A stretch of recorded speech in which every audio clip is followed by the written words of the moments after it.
Excuse me. Puntahan muna natin yung ano. Ay.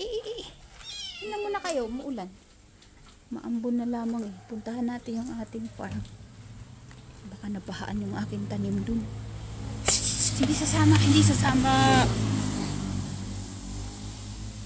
Yan oh. Kasi nai-stuck ng tubig dyan.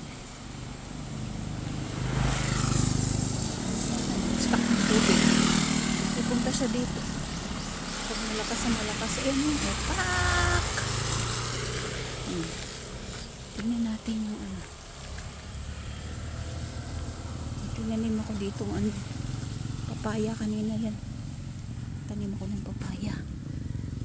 Yan, papaya na. Malaki bunga niyan.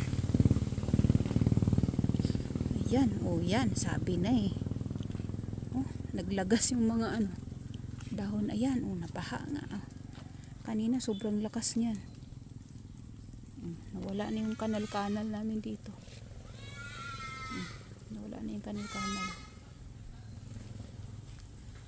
Nawala na kasi oh. Ayan oh.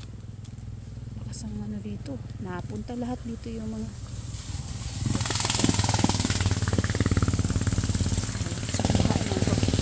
sobrang malakas ang ulan.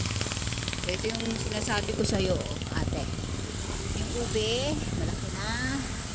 Pinili ko lang yan sa palengke. Ayan, ang haba na oh. Then yung batang, pakita ko sa'yo. Ayan yung batang. Malaki na, isa. Pakita ko sa'yo yung isa pa. Ito, puti na gabi. Puti na gabi yan. Pakita ko sa'yo yung batang na isa pa. Dun banda. Yan. Ito yung gabi na galing sa Australia. Binigay sa akin ni Tia. Tia, nakalimutan kong pangalan ni Tia. Yung nakalatira sa San Fernando. So ito yung batang. Yan ate oh. Ano na to, tinanim namin noong May 9. May 9 ko lang yung tinanim. Meron pa doon, may isa pa doon. Doon sa dulo. Tanim ako ng malunggay dyan. Dyan. Yan, isa pa.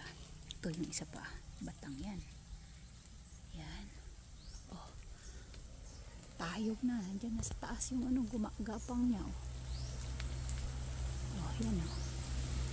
Gumapang na hanggang dyan. Oh. Galing.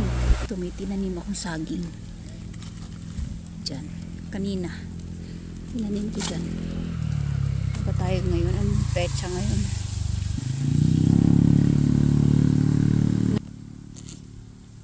June 5. Okay, June. May tinanim ako dun.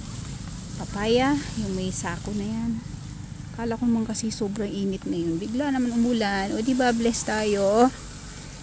Yung aking mga gulay oh. Yabong-yabong na nila. Iba talaga yung ulan eh. Tubig ulan. Iba talaga.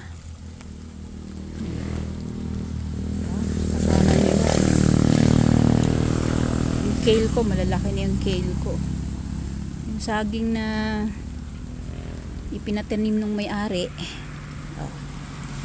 Wala, hindi umubra yung 3, 4. Isa lang nabuhay. Ayan.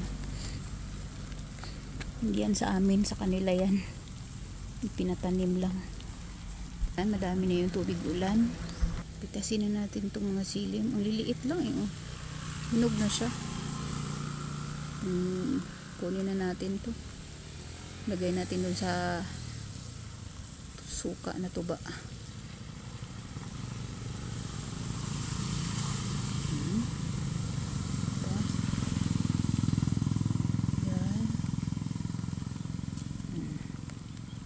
Maliliit kasi nabansot sa init, sobrang init. Tingnan mo man, natuyo na yung ating wala na yung aking mga alugbate, pero may tumubo na mga buto dyan. Tinanim ko na buto. So ito, tatanggalin ko na yung mga luma na ano, lugbati. Okay, so dito meron pa sili, wala na pala. Sinasabi ko sa inyong papaya, meron dun. Nilanggam yung sili. Yan o. Yan yung papaya sili ko. Then ito yung ano, laman ito, pinatubo ko dito. Then itatransfer ko siya.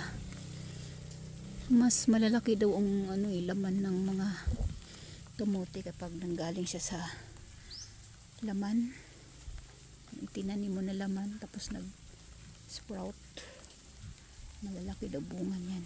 Bunga, I mean yung laman. Okay, so ayan lang muna. Ang liliit ng sili ko.